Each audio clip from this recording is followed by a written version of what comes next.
ನಮಸ್ತೆ, ಎಜಿ ನ್ಯೂಸ್ಗೆ ಸ್ವಾಗತ. ಈಗಾಗಲೇ ಸರ್ಕಾರ ಹೊರಡಿಸಿದ ಆದೇಶದ ಅನ್ವಯ ರಾಜ್ಯದ 5,900 ಗ್ರಾಮ ಪಂಚಾಯಿತಿಗಳ ಸರ್ಕಾರಿ ಶಾಲೆಗಳನ್ನು ಮ್ಯಾಗ್ನೆಟ್ ಶಾಲೆಗಳಾಗಿ ಪರಿವರ್ತಿಸುವ ಮೂಲಕ ಅಲ್ಲಿನ 5 ಕಿಲೋಮೀಟರ್ ವ್ಯಾಪ್ತಿಯ ಸರ್ಕಾರಿ ಶಾಲೆಗಳ ಬಾಗಿಲು ಮುಚ್ಚುವ ಮೂಲಕ ಬಡ ರೈತರ ಹಾಗೂ ಕೂಲಿ ಕಾರ್ಮಿಕರ ಮಕ್ಕಳನ್ನು ಶಿಕ್ಷಣದಿಂದ ವಂಚಿತರನ್ನಾಗಿಸುವ ಹುನ್ನಾರ ಜರುಗಿದೆ ಅಂತ all India democratic students organisation AIDSO ಜಿಲ್ಲಾ ಘಟಕದ ಸಂಚಾಲಕಿ ಶಿಲ್ಪಾ ಬಿಕೆ ಆರೋಪಿಸಿದ್ದಾರೆ. ತಾಲೂಕಿನ ಹೆಡಗಿಮದ್ರ ಗ್ರಾಮದಲ್ಲಿನ ಎಕ್ಸ್ಒಎಫ್ಒ ಕಿರಿಯ ಪ್ರಾಥಮಿಕ ಶಾಲೆಯನ್ನ ಕೆಪಿಎಸ್ ಮ್ಯಾಗ್ನೆಟ್ ಶಾಲೆ ಯೋಜನೆ ಅಡಿ ಮುಚ್ಚುತ್ತಿರುವುದನ್ನು ವಿರೋಧ ಮಾಡಿ ನೇತೃತ್ವದಲ್ಲಿ ಜರುಗಿದ ಪ್ರತಿಭಟನೆಯಲ್ಲಿ ಅವರು ಮಾತನಾಡಿದರು. ರಾಜ್ಯ ಸರ್ಕಾರದ ಅಂಕಿ ಅಂಶಗಳ ಪ್ರಕಾರ ಈಗಾಗಲೇ ಕಳೆದ 15 ವರ್ಷದಲ್ಲಿ 17 ಲಕ್ಷ ವಿದ್ಯಾರ್ಥಿಗಳು ಶಿಕ್ಷಣದಿಂದ ವಂಚಿತರಾಗಿದ್ದಾರೆ. ಈಗ ಈ ಯೋಜನೆಯಿಂದ ಮತ್ತಿಷ್ಟು ಮಕ್ಕಳು ಎಂದಿದ್ದಾರೆ ವಂಚಿತರಾಗಲಿದ್ದಾರೆ. ಯೋಜನೆಗೆ ರಾಜ್ಯದಾದ್ಯಂತ ವಿರೋಧ ವ್ಯಕ್ತವಾಗಿದೆ. ಆದರೆ ನಮ್ಮ ಕಲ್ಯಾಣ ಕರ್ನಾಟಕ ಭಾಗದ ಶೈಕ್ಷಣಿಕ ಅಭಿವೃದ್ಧಿಗೆ ನೀಡಿದ ಕೆಕೆಆರ್ಡಿಬಿ ಹಣವನ್ನು ಶಾಲೆಗಳ ಮುಚ್ಚಲು ಬಳಸುತ್ತಿರುವುದು ವಿಪರ್ಯಾಸ. ಬಡವರು, ರೈತರು ಹಾಗೂ ಕಾರ್ಮಿಕರು ತಮ್ಮ ಮಕ್ಕಳನ್ನ ಸರ್ಕಾರಿ ಶಾಲೆಗಳಿಗೆ ಕಳುಹಿಸುತ್ತಾರೆ. ಆದರೆ ಶಾಲೆಯ ಮುಚ್ಚಿದ್ರೆ ಏನು ಮಾಡುವುದು ಅಂತ ಆಕ್ರೋಶ ವ್ಯಕ್ತಪಡಿಸಿದ್ದಾರೆ. ಯಾದಗಿರಿ ತಾಲೂಕಿನ ಹೆಡಗಿಮದ್ರ ಗ್ರಾಮದಲ್ಲಿನ ಸರ್ಕಾರಿ ಕಿರಿಯ ಪ್ರಾಥಮಿಕ ಶಾಲೆಯನ್ನು ಮುಚ್ಚುವುದನ್ನು ವಿರೋಧಿಸಿ ಎಐಡಿಎಸ್ಒ ನೇತೃತ್ವದಲ್ಲಿ ಪ್ರತಿಭಟನೆ ಮಾಡಲಾಗಿದೆ.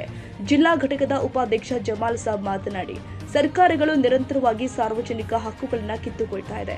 ಬಡತನ ಹೆಚ್ಚಾಗ್ತಾ ಇದೆ. ಮೂಲ ಸೌಲಭ್ಯಗಳು ಇಲ್ಲದೆ ಸರ್ಕಾರಿ ಶಾಲೆಗಳ ಗುಣಮಟ್ಟ ಕುಸಿದಿದೆ. ಮಕ್ಕಳಿಗೆ ಗುಣಮಟ್ಟದ ಶಿಕ್ಷಣ ಕೊಡಲು ಸರ್ಕಾರಿ ಶಾಲೆಗಳನ್ನು ಉತ್ತಮವಾಗಿಸುವ ಕಾರ್ಯವನ್ನು ಬಿಟ್ಟು ಬಾಗಿಲು ಮುಚ್ಚುತ್ತಿರುವುದು ಮತ್ತು ಅದಕ್ಕೆ ಕಾರ್ಪೊರೇಟ್ ಸಂಸ್ಥೆಗಳಿಂದ ಸಾಲ ಪಡಿತಾ ಇರುವುದು ಕ್ರೂರ ಕೃತ್ಯ. ಜನತೆ ಶಾಲೆಗಳ ರಕ್ಷಣೆಗೆ ಒಗ್ಗಟ್ಟಾಗಿ ಹೋರಾಟ ಮಾಡಬೇಕಾಗಿದೆ ಎಂದಿದ್ದಾರೆ. ಇಲ್ಲಿ ನೋಡಿ ಸ್ನೇಹಿತರೆ, ಸರ್ಕಾರದ ಹುನ್ನಾರ ಕೂಡ ಇದೇನೆ. ನಾವ್ ಅರ್ಥ ಮಾಡ್ಕೋಬೇಕು. ಅದೇಂಗ್ರಿ ಮೇಡಮ್ ಏಕಾಏಕಿಯಾಗಿ ಮುಚ್ತಾರೆ? ಆಲ್ರೆಡಿ ಚಾಲೂ ಮಾಡ್ಯಾರ ಪ್ರೋಸೆಸ್. ಎಷ್ಟೋ ಕಡೆ ಮುಚ್ಚಕ್ ನಿಮಗೆ ಈಗ ಗೊತ್ತಿಲ್ಲ. ಪೇಪರ್ ಅಲ್ಲಿ, ಟಿವಿನಲ್ಲಿ ಸುದ್ದಿ ಆಗಕ್ ಸ್ಟಾರ್ಟ್ ಆಗಿದೆ, ಮಾತಾಡಕ್ ಶುರು ಮಾಡಿದ್ದಾರೆ. ಆಯ್ತಾ? ಜೊತೆಗೆ ಇನ್ನೊಂದು ಬಹಳ ಇಂಪಾರ್ಟೆಂಟ್ ಲಾಸ್ಟ್ ಶಾಕಿಂಗ್ ವಿಷಯ ಹೇಳ್ತೀನಿ. ದೊಡ್ಡವ್ರು ಎಲ್ಲರೂ ಕೇಳಿಸ್ಕೋಬೇಕು.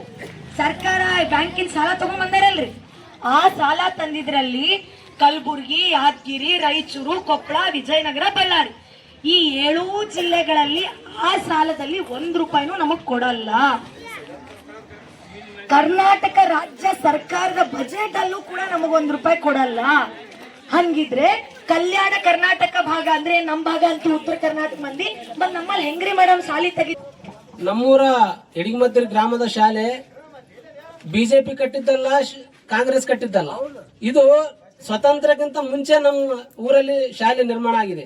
ಸ್ವತಂತ್ರ 1947ರಲ್ಲಿ ಸಿಕ್ಕರೆ ನಮ್ಮ ಹೆಡಗಿಮದ್ರ ಗ್ರಾಮದ ಶಾಲೆ 1942ರಲ್ಲಿ ಪ್ರಾರಂಭ ಆಗಿದೆ. ಬ್ರಿಟಿಷರು ಕಟ್ಟಿದ್ದ ಶಾಲೆ ನೀವು ಮುಚ್ಚಲಕ್ಕೆ ಏನ್ ಹಕ್ಕಿದೆ ನಿಮ್ಗೆ? ನಮಗೆ ಮೂಲಭೂತ ಸೌಕರ್ಯ, ಶಿಕ್ಷಣ ಮೂಲಭೂತ ಹಕ್ಕು. ಆ ಕಸಿದುಕೊಳ್ಳುವಂತ ಯಾರಿಗೂ ಅದು ಹಕ್ಕು ಇಲ್ಲ ಅಂತ ಹೇಳಕ್ ಬಯಸ್ತೀನಿ. ಇನ್ನೊಂದು ಏನಪ್ಪಾ ಅಂತ ಹೇಳಿದ್ರೆ, ಕೆಕೆಆರ್ಡಿಬಿ ಹಣ ಕೂಡ ನೀವು ಬಳಕೆ ಮಾಡ್ತಾ ಇದ್ರಿ. ಈ ಕೆಕೆಆರ್ಡಿಬಿ ಹಣ ಕಲ್ಯಾಣ ಕರ್ನಾಟಕ ಪ್ರಾದೇಶಿಕ ಅಭಿವೃದ್ಧಿ ಮಂಡಳಿಯಿಂದ ನೀವೇನು ದುಡ್ಡನ್ನ ಈ ಶಾಲೆ ಮುಚ್ಚಲಿಕ್ಕೆ ಏನು ವ್ಯವಸ್ಥೆ ಇದ್ದೀರಿ? ಯಾರನ್ನ ಕೇಳಿ ನೀವು ವ್ಯವಸ್ಥೆ ಇದ್ದೀರಿ? ಇನ್ನು ನಮ್ಗ ಕಲ್ಯಾಣ ಕರ್ನಾಟಕ ಜನರಿಗೆ ಏನಾದ್ರು ಕೇಳಿದ್ರ, ಸಂವಾದ ಮಾಡಿದ್ರ? ಯಾರು ನೀವು ಅಧಿಕಾರ ಕೊಟ್ಟದ್ದು? ನೀವು 5 ವರ್ಷ ಇರ್ತೀರಿ, ಹೋಗ್ತೀರಿ, ಇನ್ನೊಬ್ಬ ಬರ್ತಾರೆ. ನೀವೆಲ್ಲ ಕಾರ್ಪೊರೇಟ್ ಪರವಾಗಿ ಮಾಡುವಂತ ನೀತಿಗಳಿಗೆ ನಾವು ಎಂದು ಸಪೋರ್ಟ್ ಮಾಡೋದಿಲ್ಲ ಅಂತೇಳಿ ಈ ಸಂದರ್ಭದಲ್ಲಿ ಹೇಳಕ್ ಬಯಸ್ತೀನಿ. ಇದ ಕೀಲಿ ಹಾಕೊಡೋದಲ್ರಿ, ಇದ ಪ್ರೇಮಿಯರ್ ಸಾರಿ ಕೀಲಿ ಹಾಕೊಡೋದಲ್ಲ. ಬಂದು ನೋಡ್ರಿ ನೀವು, ಕೀಲಿ ಹಾಕೊಡೋದಲ್ಲ. ನಮ್ಮ ಜೀವನ ಆಚೆಕ್ಕೆ ಹೋಗಲ್ದಾಕ ಕೀಲಿ ಹಾಕೊಡೋದ್ರ ಬಂದಾರ್ದ ಉಳಿಯೋದ್ರ. ಇಲ್ಲಿ ಬಂದ್ರ ಮತ್ತೆ ಮರ್ಯಾದೆ ಕಳ್ಕೊಂಡ್ ಹೋಗ್ಬಾಡ್ರಿ. ಬಂದ್ ಏನ್ ಅವ್ರ ಕಳಿಸ್ಯಾರ ಸರ್? ಇಲ್ಲ, ಅವ್ರ ರೊಕ್ಕದಿಂದ ತಂದು ಕಳಿಸ್ಯಾರ. ನಾವು ರೊಕ್ಕ ಕೊಡ್ತೀವಿ, ಟ್ಯಾಕ್ಸ್ ಕೊಡ್ತೀವಿ. 1 ರೂಪಾಯಿಂದ ಟ್ಯಾಕ್ಸ್ ಕೊಡ್ತೀವಿ ನಾವು. ಎಣ್ಣೆ ಮ್ಯಾಗ ಆಯ್ತು, ಕುಡಿಯೋದ್ರ ಮ್ಯಾಗ ಆಯ್ತು, ಒಂದು ಎತ್ತರ ಮ್ಯಾಗನ ಆಯ್ತು. ಅವ್ರೇನು ಅವ್ರ ರೊಕ್ಕದಿಂದ ಕಟ್ಟಾರ, ಅವ್ರ ರೊಕ್ಕದಿಂದ ಮುಚ್ಚಾರ. ಯಾಕೆ ಮುಚ್ತಾರೆ? ಅವ್ರದ್ದು ಅದೇನು ಹಾಕಿದ್ರು ಮೂಲಭೂತ ಸೌಕರ್ಯ ನಮ್ದಾದ ನಾವು ಬಳಸ್ಕೋಬೇಕದು, ಬಳಸ್ಕೋತೀವಿ. ಅವರೇ ಮಾಡ್ಯಾರ, ಅವರೇ ಬಂದ ಏನಿಲ್ಲ. ಇವಾಗ ಸರ್ಕಾರ ಆಗ್ಯದ, ನಾವು ಹಾಕಿದಕ್ಕೆ ಅವ್ರು ಬಂದು ಚೇರ್ ಮ್ಯಾಗ ಕುಂತಾರೆ. ಈ ವರ್ಷ ಇರ್ತಾರೆ, ಇನ್ನೊಂದು ವರ್ಷ ಚೇಂಜ್ ಆಗ್ತದೆ. ಈ ಸಾಲಿ ಚೇಂಜ್ ಆಗ್ತದೆ. ನಾನು ಮಕ್ಕಳ ತಕ್ಕ ಅದೇ ಇರ್ತದೆ ಸಾಲಿ. ಅವ್ರು ಹೆಂಗೆ ಮುಚ್ತಾರ, ಎದಕ್ಕೆ ಮುಚ್ತಾರೆ? ಇದಕ್ಕೆ ನಮ್ಗೆ ವಿರೋಧ ಅದು.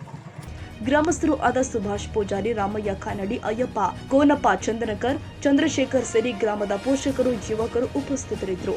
Nizamuddin, Yadgiri, AG news.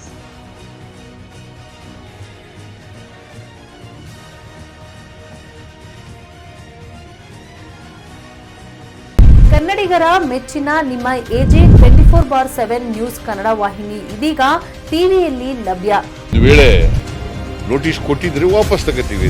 ಇವತ್ತು ವಕ್ಫ್ ಪ್ರಾಪರ್ಟಿ ಅಂತೇಳಿ ಬರ್ತದೆ ಅಂತ ಹೇಳಿದ್ರೆ ರೈತರು ಬೀದಿಗೆ ಬಂದ್ರೆ ಏನ್ ಮಾಡ್ಬೇಕಾಗತ್ತೆ?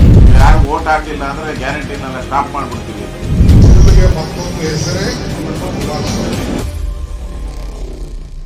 ಕರ್ನಾಟಕ ಮತ್ತು ದೇಶ ವಿದೇಶ 360 ಡಿಗ್ರಿ ಸುದ್ದಿ ಹಾಗೂ ಉತ್ತರ ಕರ್ನಾಟಕ ಬೆಳಗಾವಿ, ಬಾಗಲಕೋಟೆ, ಧಾರವಾಡ, ಹಾವೇರಿ, ಗದಗ, ಬಿಜಾಪುರ ಜಿಲ್ಲೆಯ ಕ್ಷಣ ಕ್ಷಣದ ವಿವರವನ್ನ ಪಡೆಯುವುದಕ್ಕೆ ಎಜೆ 24/7 ನ್ಯೂಸ್ ಕನ್ನಡ ವಾಹಿನಿಯನ್ನ ಲೈಕ್ ಮಾಡಿ, ವಿಡಿಯೋಗಳನ್ನ ಶೇರ್ ಮಾಡಿ, ಕಮೆಂಟ್ ಮಾಡುವ ಮೂಲಕ ನಮ್ಮ ವಾಹಿನಿಗೆ ಸಹಕಾರ ನೀಡಿ ಮತ್ತು ಚಾನೆಲ್ ಅನ್ನ ಸಬ್ಸ್ಕ್ರೈಬ್ ಮಾಡಿ.